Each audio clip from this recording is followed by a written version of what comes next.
Hello नमस्कार दोस्तों, स्वागत है आप सभी लोगों का एडिटोरियल अड्डा में एक बार फिर से। सबसे पहले तो आप सभी लोगों का मैं धन्यवाद कहना चाहूँगा जिन लोगों ने इस टेस्ट सीरीज़ से पहले आए क्राउन जी के बुक टेस्ट सीरीज़ को काफ़ी पसंद किया।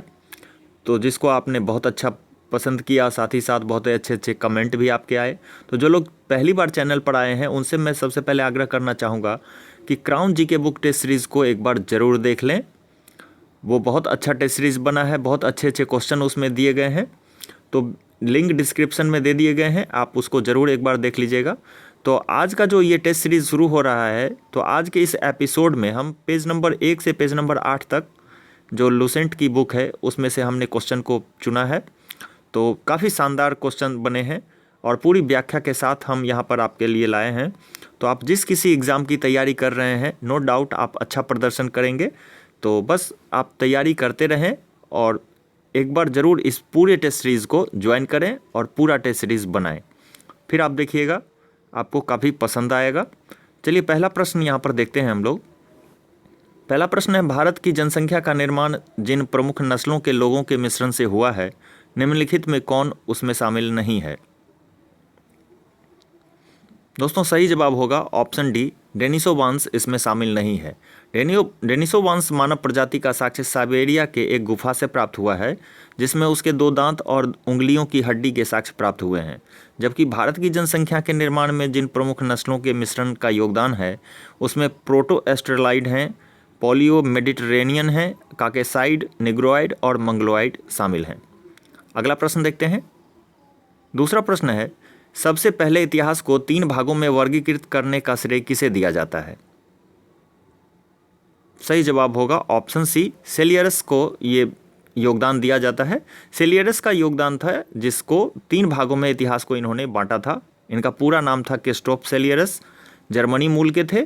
जबकि हेरोडोटस को इतिहास का पिता कहा जाता है। इन्होंने हिस्टोरिका पुस्तक लिखी थी जिसमें भारत और फारस यानी ईरान के संबंधों का वर्णन किया इन्होंने। टेसियस एक ईरान का राजवैद्य था, जबकि डायमेकस सीरियन नरेश जो थे आंतियोकस का राजदूत था ये, और ये बिंदुसार के दरबार में भारत आया था। अगला प्रश्न देखते हैं। तीसरा प्रश्न है, ऋग्वेद के संबंध में निम्नलिखित कौन सा कथन सत्य है?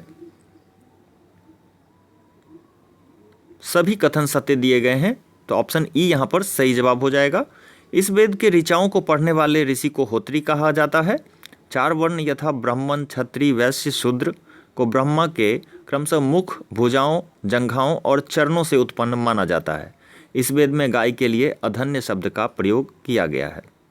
तो उपरोक्त जितने भी कथन दिए गए हैं सभी कथन सत्य हैं। चलिए अगला प्रश्न देखते हैं। चौथा प्रश्न है, निम्न में से कौन सा वेद गद्य एवं पद दोनों में उपलब्ध है? सही जवाब होगा ऑप्शन बी, यजुर्वेद गद्य एवं पद दोनों में उपलब्ध है। इस वेद के बारे में बात करें तो इसमें नियमों और विधि विधानों का संकलन उपलब्ध किया गया है। इसके पाठककर्ता को अथर्वयु कहा जाता है और साथ ही इसमें बलिदान विधि का भी वर्णन किया गया है। अगला प्रश्न, निम्नलिखित किस वेद में अंधविश्वास तथा जादू टोना का वर्णन किया गया है?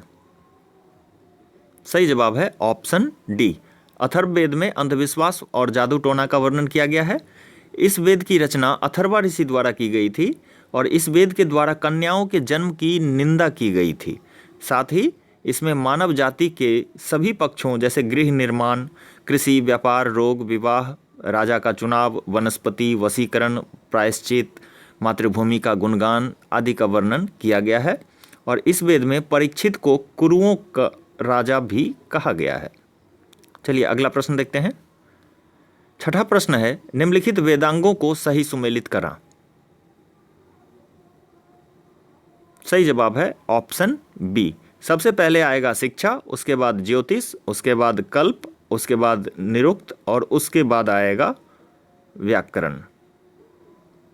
तो यहाँ पर ऑप्शन बी सही जवाब हो जाएगा। तो इसके बारे में बात करें तो वेदों को भली भांति समझने के लिए वेदांगों की रचना की गई थी, जिसमें सबसे पहले शिक्षा का स्थान था, उसके बाद ज्योतिष, उसके बाद कल्प, फिर व्याकरण, फिर निरुक्त और उसके बाद छंद। पुराण, ब्राह्मण ग्रंथ, अरण्यक ये सभी जो हैं वेदांग के ही उदाहरण हैं।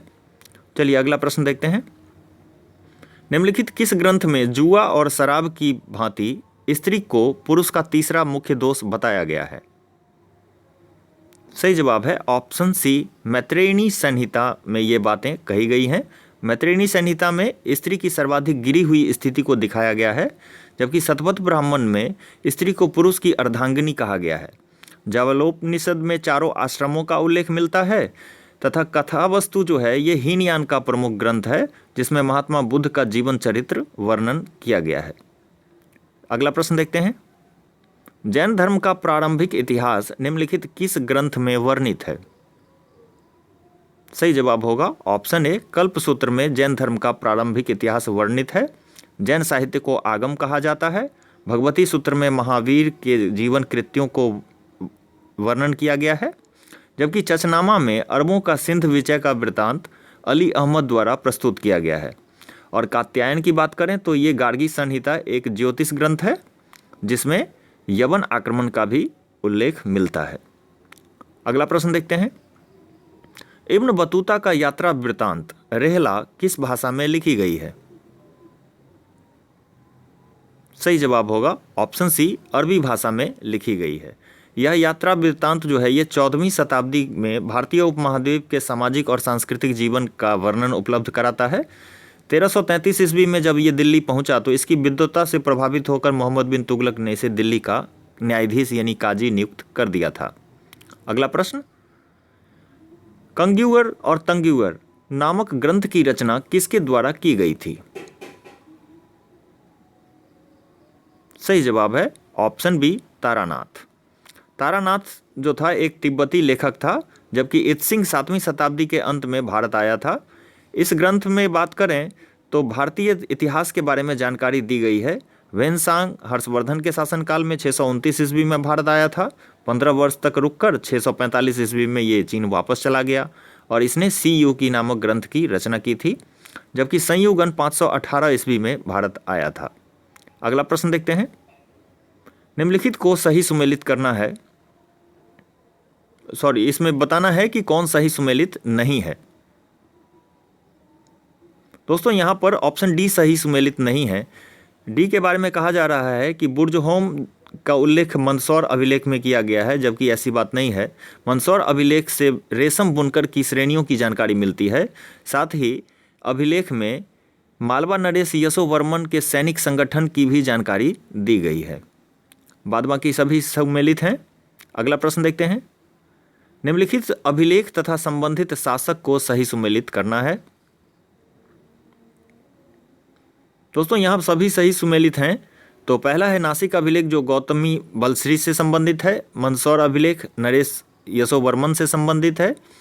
ग्वालियर अभिलेख प्रतिहार नरेश भोज से संबंधित है, जबकि देवपारा अभिलेख बंगाल शासक विजयसेन से संबंधित है। हाथी गुफा अभिलेख की बात करें तो ये कलिंग के राजा थे खारवेल, उससे संबंधित है। जूनागढ़ अभिलेख का संबंध रुद्रदामन।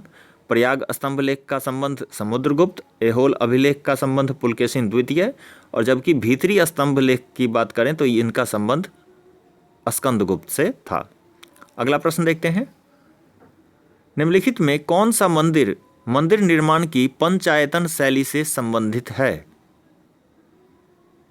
दोस्तों यहाँ उपरोक्त सभी पंचायतन शैली से संबंधित हैं। पंचायतन शैली की अगर बात की जाए तो जब मुख्य मंदिर 4 सहायक मंदिरों से घिरा होता है तो उसे पंचायतन मंदिर निर्माण शैली से बना हुआ माना जाता है। इनके अतिरिक्त अगर बात करें तो ये ब्रह्मेश्वर मंदिर जो भुवनेश्वर का है, साथ ही लक्ष्मण मंदिर खजुराहो का है, ये दोनों भी पंचायतन निर्माण शैली से ही बने हुए हैं। अगला प्रश्न देखते हैं। वैज्ञानिक आधार पर भारत की जनसंख्या का प्रजाति विभेदीकरण पहली बार किसके द्वारा किया गया था? सही जवाब होगा ऑप्शन बी, रिजले के द्वारा सबसे पहले ये विभेदीकरण किया गया था। रॉबर्ट ब्रूसफुट की बात करें तो ये पहले व्यक्ति थे जिन्होंने 1863 ईस्वी में भारत में पूरा पाषाणकालीन औजारों का खोज किया था। अगला प्रश्न देखते हैं। इनाम गांव का संबंध किस युग से था? सही जवाब है इनाम गांव एक ताम्रयुगीन एक बड़ी बस्ती हुआ करती थी और इसका संबंध जो था ये जोड़वे संस्कृति से था। अगला प्रश्न। सिंधु सभ्यता से संबंधित निम्नलिखित कौन सा कथन असत्य है? दोस्तों ऑप्शन 2 और 3 जो है यहाँ पर ये सही नहीं है, ये गलत दिए गए हैं। ऑप्शन 2 कहता है सिंधु सभ्यता का भारत में सबसे बड़ा स्थल धौलावीरा था, जबकि सबसे बड़ा स्थल जो था वो राखीगढ़ी है भारत में। जबकि 3 कहता है सिंधु सभ्यता की लिपि भाव चित्रात्मक थी और यह बाएं से दाएं लिखी जाती थी, जबकि ये दाईं ओर से बाईं ओर तक लिखी जाती थी।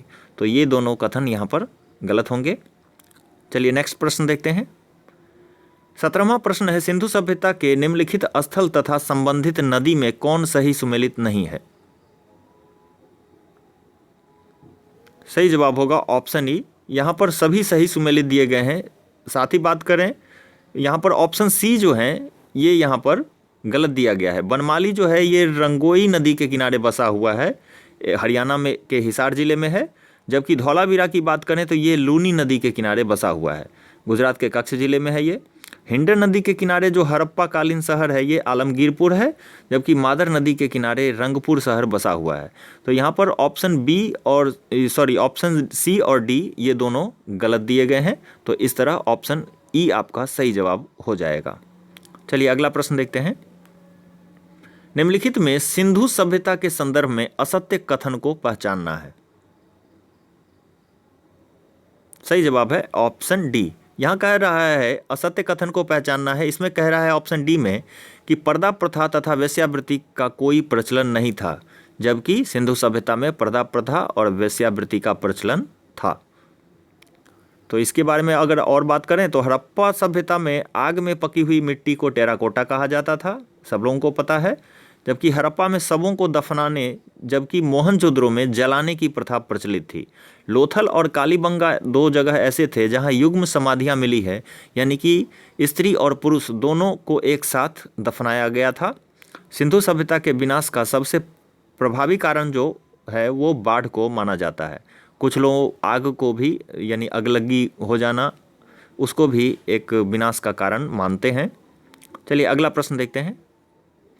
आर्यों की निम्नलिखित प्रशासनिक इकाई को आरोही क्रम में सजाना है। यहां सही जवाब हो जाएगा ऑप्शन बी। सबसे पहले आएगा कुल, उसके बाद ग्राम, फिर विश्व, उसके बाद जन और उसके बाद राष्ट्र। अगला प्रश्न देखते हैं। क्वेश्चन नंबर 20 कह रहा है दशरागी युद्ध का उल्लेख ऋग्वेद के किस मंडल में है?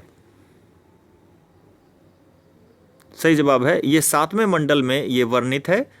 यह युद्ध जो है पुरुषनी नदी के किनारे यानी रावी नदी के तट पर सुदास एवं 10 जनों यानी राजाओं के बीच हुआ था, जिसमें सुदास विजय हुआ था। अगला प्रश्न देखते हैं। वैदिक सभ्यता के संदर्भ में निम्नलिखित असत्य कथन को पहचानें। सही जवाब है ऑप्शन ई। यहाँ पर सभी कथन जो हैं यहाँ पर सही दिए गए हैं। यहाँ पर सबसे पहले बात की जा रही है, ऋग्वेद में कह रहा है कि लोपामुद्रा, घोषा, सिक्ता, अपाला एवं विश्वास जैसी विदुषी स्त्रियों का वर्णन है। आर्य पेय पदार्थ के रूप में सोमरस पिया करते थे जो वनस्पति से बनता है। तो यहाँ सभी कथन सत्य दिए गए हैं। अगला प्रश्न देखते हैं। क्वेश्चन नंबर 22 है भारतीय परमाणुवाद का जनक किसे कहा जाता है? सही जवाब है महर्षि कणाद को भारतीय जो परमाणुवाद का जनक कहा जाता है। नेक्स्ट क्वेश्चन, निम्नलिखित दर्शन एवं उसके प्रवर्तक में कौन सही सुमेलित है? यहां पर ऑप्शन सी जो है उत्तर मीमांसा, ये कपिल, यहां पर दोस्तों यहाँ पर एक मिसप्रिंट है। यहाँ पर आप समझेंगे कि यहाँ पर कौन सही सुमेलित नहीं है। तो उत्तर मीमांसा जो है ये कपिल के द्वारा रचित नहीं था। उत्तर मीमांसा के प्रवर्तक बदरायन थे, जबकि सांख्य की जो रचना की गई थी, सांख्य जो एक दर्शन है, इसके कपिल थे। चारवाक के थे और योग जो था वो पतंजलि के द्वारा रचित था। तो यहाँ पर एक मिसप्रिंट है, आप यहाँ पर समझ सकते हैं कौन सही सुमेलित नहीं है। तो ऑप्शन सी यहाँ पर सही सुमेलित नहीं है। चलिए अगला प्रश्न देखते हैं।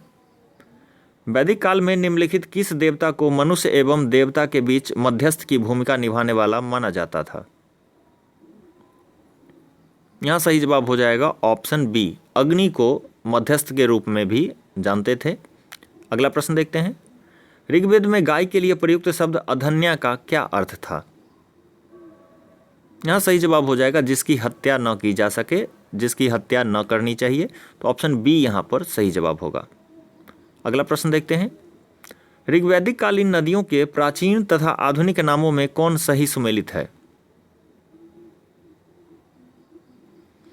यहाँ पर सभी सही सुमेलित हैं। तो वितस्ता जो किसको आज के दिन में झेलम कहा जाता है, आस्किनी को चिनाब कहा जाता है, विपाशा को व्यास कहा जाता है और शतुद्री को सतलज कहा जाता है। चलिए अगला प्रश्न देखते हैं, उत्तर वैदिक काल में आर्यों के सर्वाधिक प्रिय देवता कौन थे?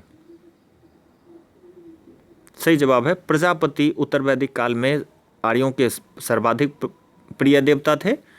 ऋग्वैदिक काल में इंद्र देवताओं में प्रमुख माने जाते थे, जबकि अग्नि का दूसरा स्थान था। जब उत्तर वैदिक काल आते आते इंद्र के स्थान पर प्रजापति सर्वाधिक प्रिय देवता हो गए थे। विष्णु के 3 पगों की कल्पना का विकास भी उत्तर वैदिक काल में ही हुआ है। अगला प्रश्न, सांख्य दर्शन में वर्णित 25 मूल तत्व में पहला तत्व कौन है? सही जवाब होगा ऑप्शन डी, प्रकृति को पहला तत्व माना गया है। अगला प्रश्न देखते हैं, निम्नलिखित सत्य कथन को पहचानना है। ऑप्शन ई सही जवाब होगा। यहां पर सभी कथन सही हैं, तो उपरोक्त सभी कथन सही दिए गए हैं। अगला प्रश्न देखते हैं, निम्नलिखित महाजनपद को उनकी राजधानी से सही सुमेलित करना है। मल्ल की बात करें तो दोस्तों इसकी राजधानी थी कुशावती। पंचाल की जो राजधानी थी वो थी अहिछत्र। चेदी की थी राजधानी शक्तिमती और कंबोज की जो राजधानी थी वो थी हाटक। तो यहाँ पर ऑप्शन बी सही जवाब हो जाएगा। अगला प्रश्न देखते हैं, जैन तीर्थंकर महावीर के संबंध में निम्नलिखित कौन सा कथन सत्य है? यहाँ सभी कथन सत्य दिए गए हैं, तो यहाँ पर एक से अधिक कथन सत्य हैं। ऑप्शन ई सही जवाब हो जाएगा। अगला प्रश्न, निम्नलिखित किस जैन तीर्थंकर का उल्लेख ऋग्वेद में मिलता है? सही जवाब है ऑप्शन ई, क्योंकि ऋषभदेव और अरिष्टनेमी इन दोनों का जो उल्लेख है ये ऋग्वेद में मिलता है। तो ऑप्शन ई सही जवाब हो जाएगा। चलिए अगला प्रश्न देखते हैं। यहाँ पर कुछ बात दिए गए हैं, कुछ एक्सप्लेनेशन इसके साथ। तो 2 जैन तीर्थंकर जो ऋषभदेव और अरिष्टनेमी है, इन दोनों का उल्लेख मिलता है। अरिष्टनेमी के बारे में एक बात की जा रही है कि इनका संबंध जो था भगवान कृष्ण का इनको निकट संबंधी माना जाता है। तो ये एक पॉइंट है, आपको ध्यान रखना है इस बात को। अगला प्रश्न देखते हैं, निम्नलिखित जैन तीर्थंकर तथा उसके प्रतीक चिन्ह को सुमेलित करना है। सही जवाब है ऑप्शन ए, यानी कि ऋषभदेव जो प्रथम जैन तीर्थंकर थे उनका प्रतीक चिन्ह था सांड। अजीतनाथ द्वितीय जैन तीर्थंकर जिनका प्रतीक चिन्ह था हाथी। संभवनाथ तृतीय जैन तीर्थंकर का प्रतीक चिन्ह था घोड़ा। और अरिष्टनेमी जो 22वें जैन तीर्थंकर थे उनका प्रतीक चिन्ह था शंख। जबकि अन्य की बात करें तो संपार्श के जो प्रतीक चिन्ह थे वो स्वास्तिक थे। शांति के हिरण, अरनाथ के मीन, नामी के नीलकमल, पार्श्वनाथ के सर्प और महावीर के सिंह प्रतीक चिन्ह थे। चलिए अगला प्रश्न देखते हैं, जैन धर्म के संबंध में निम्नलिखित कौन सा कथन असत्य है? सही जवाब है ऑप्शन ई, एक से अधिक कथन यहां पर असत्य दिए गए हैं। अगला प्रश्न देखते हैं, निम्नलिखित किस शासक का संबंध जैन धर्म से नहीं था? दोस्तों इस प्रश्न में अगर बात की जाए तो यहाँ पर सभी कथन हालांकि सत्य दिए गए हैं, तो यहाँ पर एक भी कथन असत्य नहीं है। इस कारण से ये ऑप्शन ई सही जवाब हो जाएगा। तो पहला कथन आप देख सकते हैं, कह रहा है कि जैन धर्म जो है ईश्वर के अस्तित्व को नहीं मानता है। महावीर पुनर्जन्म एवं कर्मवाद में विश्वास करते थे। जैन धर्म आत्मा की मान्यता को स्वीकारता है। और ऑप्शन डी कहता है कि जैन धर्म ने अपने आध्यात्मिक विचारों को सांख्य दर्शन से ग्रहण किया है। तो मुझे माफ़ करेंगे, मैंने गलत कह दिया था। यहाँ पर सभी कथन सत्य दिए गए हैं, तो इसको सत्य ही मानेंगे। इसमें एक भी कथन असत्य नहीं है। चलिए अगला प्रश्न देखते हैं। तो यहाँ पर 35वां प्रश्न है, निम्नलिखित किस शासक का संबंध जैन धर्म से नहीं था? दोस्तों यहाँ पर सभी शासक का संबंध जो है कहीं ना कहीं जैन धर्म से बनता है। इनके अतिरिक्त जो कलिंग नरेश खारवेल थे और राष्ट्रकूट शासक अमोघवर्ष, इनका संबंध भी जैन धर्म से था। खजुराहो का जैन मंदिर जो है वो चंदेल शासकों के द्वारा ही बनवाया गया है। चलिए अगला प्रश्न देखते हैं।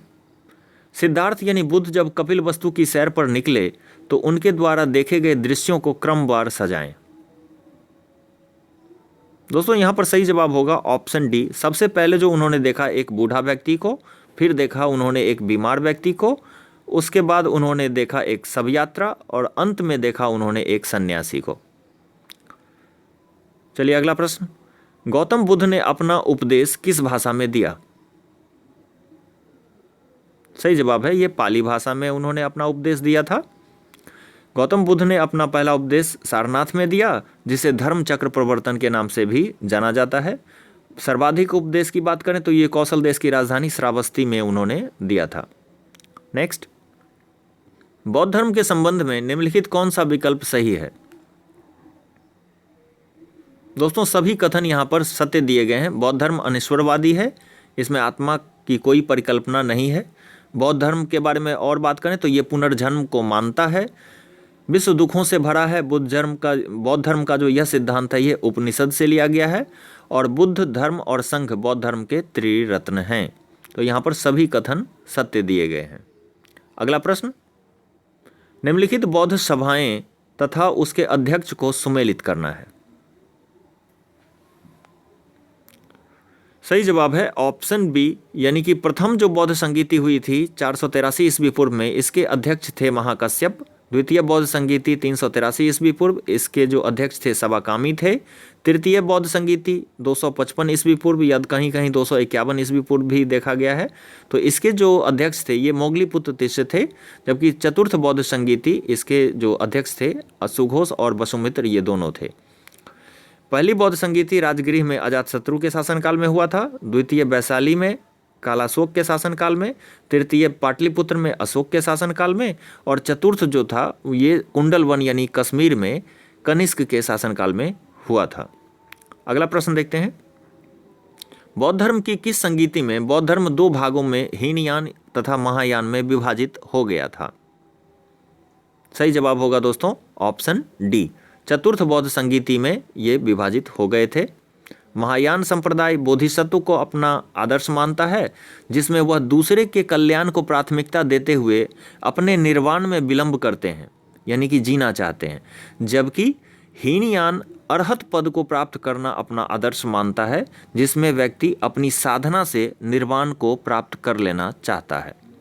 चलिए अगला प्रश्न देखते हैं, विनय पिटक तथा सुत्त पिटक की रचना किस बौद्ध संगीति में की गई थी?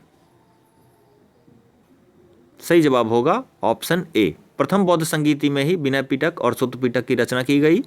तो विनय पिटक की रचना उपाली के नेतृत्व में की गई थी, जबकि सुत्त पिटक की रचना आनंद के नेतृत्व में की गई थी। अभिधम्म पिटक की बात की जाए तो ये मोगलीपुत्र तिष्य द्वारा तृतीय बौद्ध संगीति में इसकी रचना की गई थी। अगला प्रश्न, प्राचीन 16 महाजनपदों का वर्णन किस ग्रंथ में उपलब्ध है?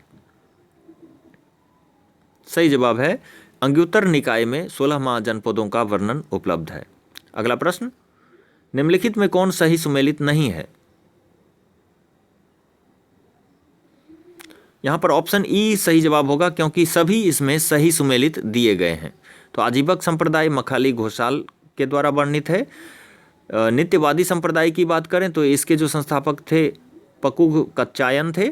संदेहवादी संप्रदाय के जो उल्लेखक थे ये संजय वेलटपुत्र थे, जबकि भौतिकवादी संप्रदाय के जो प्रवर्तक थे ये अजीत केस काम्बलिन थे। अगला प्रश्न देखते हैं, वैभाषिक और एवं सौत्रांतिक निम्नलिखित किस संप्रदाय के दो भाग हैं? सही जवाब है ऑप्शन ए, ये हीनयान के दो भाग हैं। नेक्स्ट, बुद्ध के निर्वाण के कितने वर्ष बाद अशोक ने बौद्ध धर्म ग्रहण किया था? यहाँ सही जवाब हो जाएगा लगभग 200 वर्ष बाद अशोक ने बौद्ध धर्म को ग्रहण किया था, बुद्ध के निर्वाण के बाद। अगला प्रश्न, किस प्राचीनतम बौद्ध ग्रंथ में गाय को भोजन रूप और सुख यानी अन्नदा, वनदा तथा सुखदा देने वाली कहा गया है?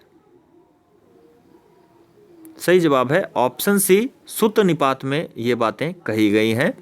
अगला प्रश्न देखते हैं, 47 नंबर क्वेश्चन है, किस अभिलेख में कुमारगुप्त प्रथम को शरदकालीन सूर्य की तरह बताया गया है? सही जवाब है तुमुन अभिलेख में ये बातें कही गई हैं, कुमारगुप्त प्रथम को शरदकालीन सूर्य की उपमा दी गई है। अगला प्रश्न, सर्वाधिक बुद्ध मूर्तियों का निर्माण किस शैली के अंतर्गत किया गया था? सही जवाब होगा दोस्तों ऑप्शन सी, गंधार शैली में सर्वाधिक बुद्ध मूर्तियों का निर्माण किया गया था। जबकि प्रथम मूर्ति की बात करें तो बुद्ध की प्रथम मूर्ति का निर्माण मथुरा कला के अंतर्गत किया गया था। चलिए अगला प्रश्न देखते हैं। बुद्ध के जीवन से संबंधित निम्नलिखित घटना एवं प्रतीकों में कौन सही सुमेलित नहीं है? सही जवाब है ऑप्शन डी, मृत्यु के बारे में बताया गया है कि इसका प्रतीक चिन्ह था पद चिन्ह, जबकि मृत्यु का प्रतीक जो था ये स्तूप था और पद चिन्ह जो था ये निर्वाण का प्रतीक चिन्ह है। चलिए अंतिम क्वेश्चन देखते हैं। सांसारिक दुखों से मुक्ति हेतु बुद्ध के अष्टांगिक मार्ग में कौन सही शामिल नहीं था? सही जवाब है सम्यक ज्ञान इसमें शामिल नहीं था। बुद्ध के अष्टांगिक मार्ग के साधनों में बात करें तो सम्यक दृष्टि, सम्यक संकल्प, सम्यक वाणी, सम्यक कर्मांत, सम्यक आजीव, सम्यक व्यायाम, सम्यक स्मृति तथा सम्यक समाधि शामिल है। जबकि जैन धर्म के त्रिरत्न में सम्यक दर्शन, सम्यक ज्ञान और सम्यक आचरण शामिल है। तो दोस्तों यहाँ पर हमारा एपिसोड ये समाप्त होता है। उम्मीद करते हैं आपको एपिसोड पसंद आया होगा। आगे और बेहतर तरीके से हम आपके समक्ष इस एपिसोड को रखेंगे, अगले इस टेस्ट सीरीज़ को जारी रखेंगे। तो अगला जो एपिसोड हमारा आएगा ये पेज नंबर 8 से लेकर पेज नंबर 21 तक हम इसमें कैरी करेंगे सारे इम्पोर्टेंट प्रश्न को। तो तब तक के लिए आज्ञा दीजिए। नमस्कार।